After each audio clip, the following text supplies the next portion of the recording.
she's a poet, she's an academic, a teacher, and she's also a revolutionary. Well, I'll let her tell you that part of the story. Please welcome to the stage Shé Hawke.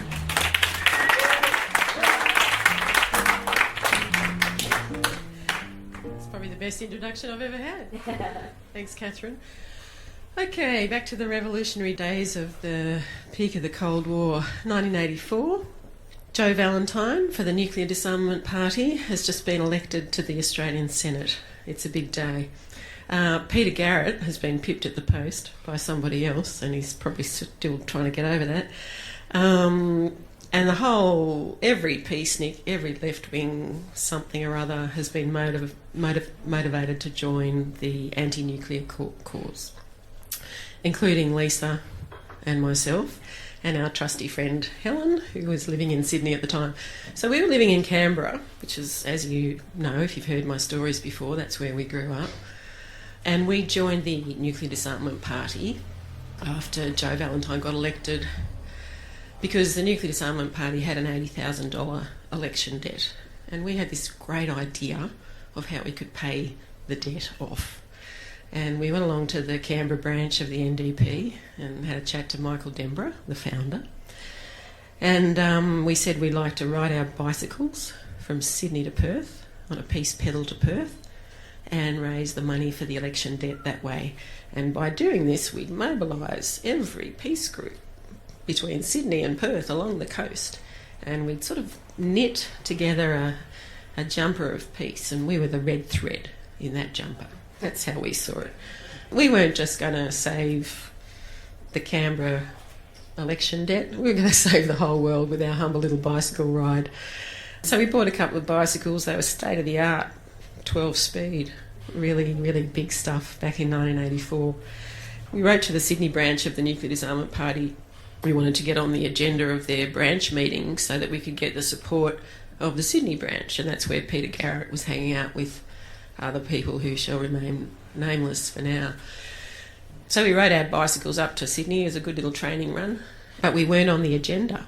All these other big shots were on the agenda.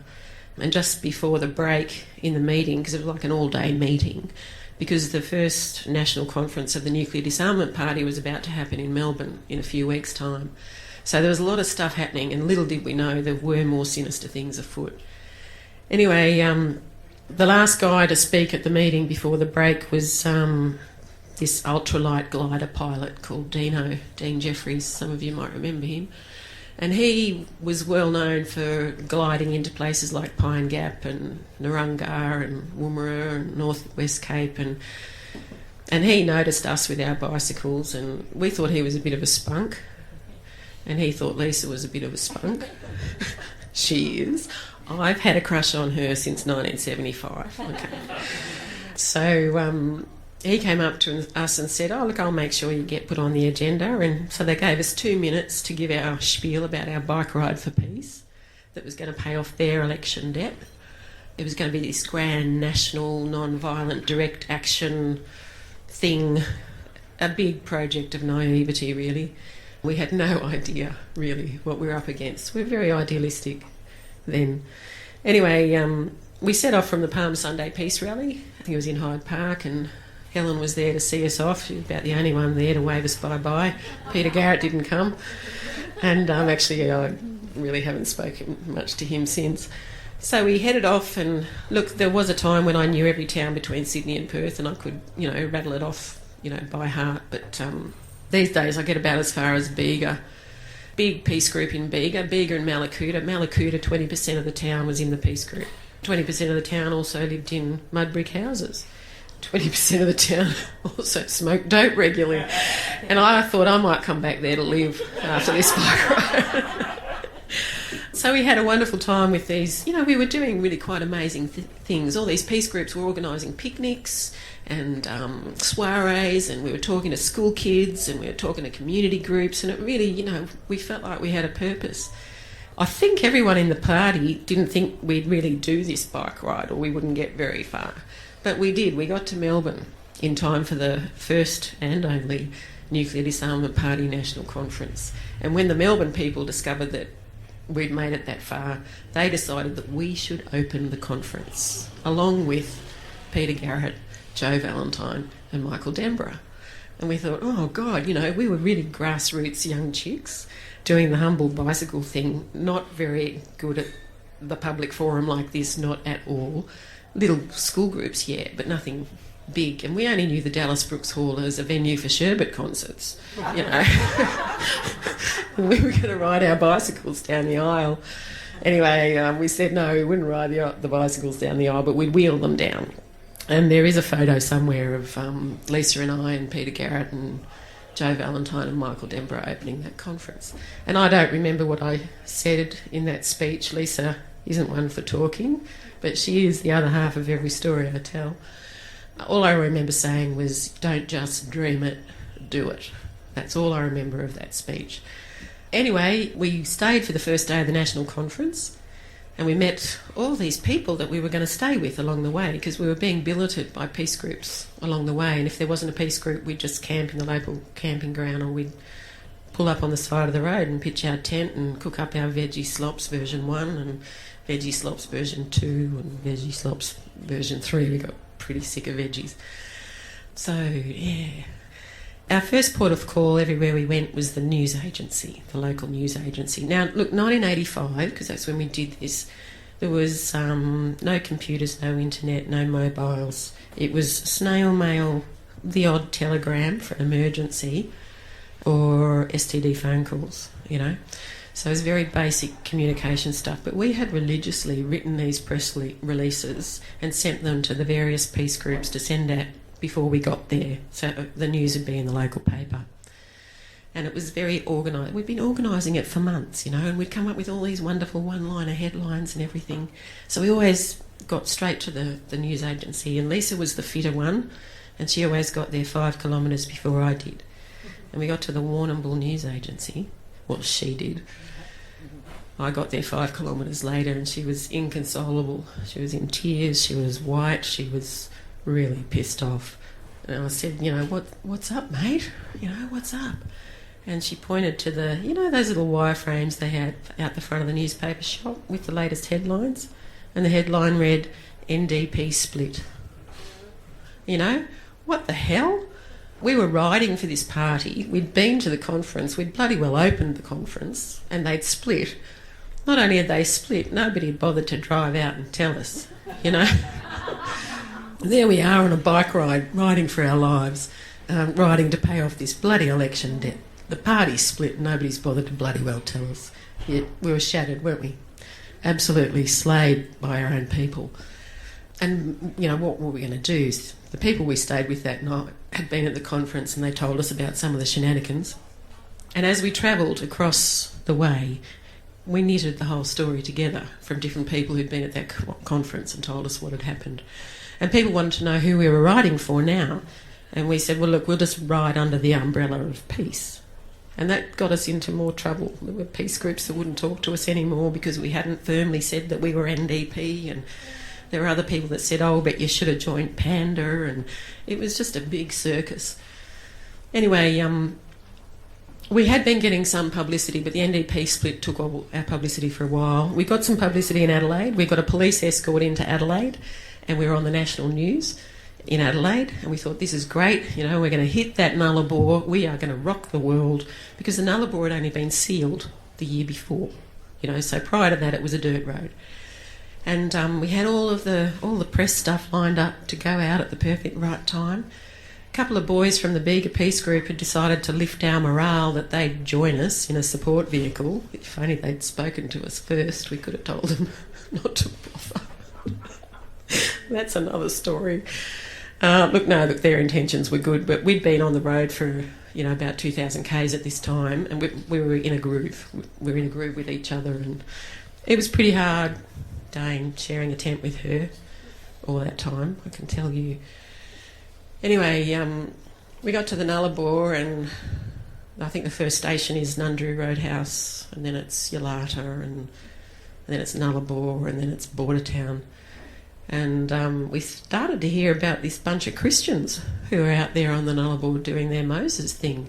And they were dressed in white sheets, the whole thing, no hats, but they were dressed in white and they were only carrying water. And they pipped us at the post with the publicity for the Nullarbor. The Nullarbor was our big thing, it was our pinnacle moment. And they pipped us at the post with this Walking for God thing. And they decided that if they could get from one side of the Nullarbor to the other alive, then that would prove their faith and guarantee them a place in heaven. Well, I've got news for them. Well, we were pretty pissed off by the time we caught up with them because, you know, they were claiming to do it on faith, but they were actually manipulating the people in the roadhouses along the way. You know, are you going to put us up? Could you feed us? And along comes us a few days later, just wanting to pay the camping fees, and they think that we're nuts. We're with these Christians, and I mean, we were lapsed Catholics at the time, and there were a lot of Christian cults popping up, not just Christian ones either, but you might remember the family. Hamilton Byrne, you know, she dyed the kid's hair blonde, and if you want to know more about that, you need to talk to Julian Assange, because when he was a teenager in 1985, his family was in hiding from the family. Anyway, I digress. So we weren't sure what kind of Christian cult we were up against, but by the time we caught up with them, I was fairly pissed off. And, you know, I was very aware that I was a peace person and I had to, you know, not blow it and kill this bunch of Christians. And they were young. They were all less than 20. You know, there was kids. And I went out. I can still see this girl's face, and I went up to her and I, you know, like, what's your story? You know, what are you doing this for? You stole our fucking publicity, and, you know, we planned this for months. We planned this for months and months, and you've just been plopped off here in a Mitsubishi minivan and taken all our publicity, and for what? To prove that you can con all the people on the Nullarbor to get to the other side, you know, you mongrels. I was really, really pissed off. And I can still see her face, you know. She just said she'd pray for my salvation, and you and all the nuns at Catholic Girls High School, Griffith. Yeah, it just really hurt. We'd been slayed by our own party, our own political party. Now we've been pipped to the post with our publicity on the Nullarbor. So anyway, we kept riding, and we did finally get to Perth, and we went, you know, around the southwest, around the coast, and some people put on some amazing things to celebrate these cyclists who'd not only ridden all this way, but who'd gone through this incredible emotional political turmoil along the way. Some people really got that we were in a lot of pain, and we were. And there was a bit of a celebration at Perry Lakes in Perth when we got there, and Joe Valentine, I actually got the telegram from Joe Valentine if anyone wants to see it. We never got one from Peter Garrett. And there's more to that story, and I'd love an hour-long chat with Caroline Jones and tell that story. And I don't know what happened to those Christians. I just know they got picked up at the end of their walk across the Nullarbor, and they got driven all the way back to Queanbeyan, which is next door to Canberra, I might add. And, you know, a lot of people judged us harshly for not staying with the NDP or not joining Panda or just being peace people generally. And, you know, it was a really terrible time. We never did go back to Malakuta. And that's a really sad thing, because we did meet some beautiful people there. But at the end of the day, you know, there's got to be a bit of justice. And as you know, my surname's Hawke, and Hawks always believe that they're right. Whether they are or not is another thing. And look, the whole NDP thing came to life because Bob Hawke went soft on some of the American base issues in Australia. Anyway, that's another story. So I'm a Hawke. I always believe I'm right. I was born in the sun sign of Virgo. That makes me doubly right, unless, of course, I'm talking to a Capricorn, in which case I acquiesce. But I reckon when Lisa and I finally die and go to heaven, and we will go to heaven, the little heroes that we were, St. Peter, we're not necessarily lapsed Catholics anymore, are we? St. Peter will fling the gates to heaven open, the pearly gates open, welcome us in, all the angels and saints will be there, and, you know, St. Jude, the hope of the hopeless and the help of the helpless, and all, you know, all those saints that look after the underdog, they'll all be there ready to greet us with open arms. We'll go in there and it'll be a big party. And those Christians, well, if they try and pip us at the post and try and get into heaven first, I reckon St. Peter will pop them in a penitential pen and get them to do penance for all eternity. And so he should. They picked us at the post once, but they won't pick us at the post again, and we'll have to see what Peter Garrett does next. Thank you. Shé Hawke.